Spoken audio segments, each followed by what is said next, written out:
অলক্ষণে মুখ দেখলাম, আজ দিনটাই মাটি। এই তোর ওই জং ভরা আবর্জনা নিয়ে ফুটপাতে নাম, আমাদের চাকার ধুলো লাগার যোগ্যতাও তোর নেই, সরে দাঁড়া। আজ তোর চাকার ধুলো লাগার যোগ্যতা আমার নেই, মনে রাখিস যেদিন সময় বদলাবে সেদিন তোর এই সস্তা অহংকার আর ওই দামি গাড়ি দুটোই আমি আমার পায়ের নিচে পিষে মারবো।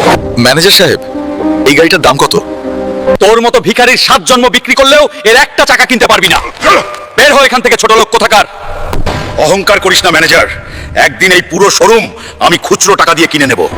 রাগের মাথায় তো বলে এলাম, কিন্তু এখন আমি এতগুলো টাকা কোথায় পাবো? যে এই নরকের শয়তান দোমুন্ডাকে হারাতে পারবে সে পাবে নগদ 200 কোটি টাকা আর সোনার মুকুট। এই সুযোগ ওই শয়তানকে হারিয়ে আমাকে জিততেই হবে। আজ কি কোনো বাঙালির বুকে দম নেই যে আমার সাথে লড়বে? ও ভারত বাংলার বন্ধুরা, এই শয়তান দোমুন্ডাকে আমি হারাবো রে। আপনারা শুধু লাইক আর সাবস্ক্রাইব করে কমেন্টে আপনাদের দেশের নামটা লেখো।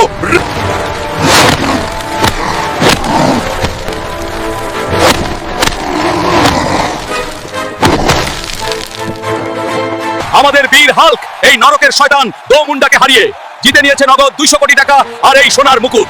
কি রে ম্যানেজার, চিনতে পারছিস? বলেছিলাম না তোর এই পুরো শোরুম আমি পকেটের খুচরো পয়সা দিয়ে কিনে নেবো। আজ থেকে এই শোরুমের মালিক আমি। আর ম্যাডাম, আজ তোমাদের ওই বাইক আমার গাড়ির চাকার ধুলোর যোগ্যও না। সস্তা আমি ছিলাম না, সস্তা ছিল তোমাদের ওই অহংকার। এবার রাস্তা ছাড়ো।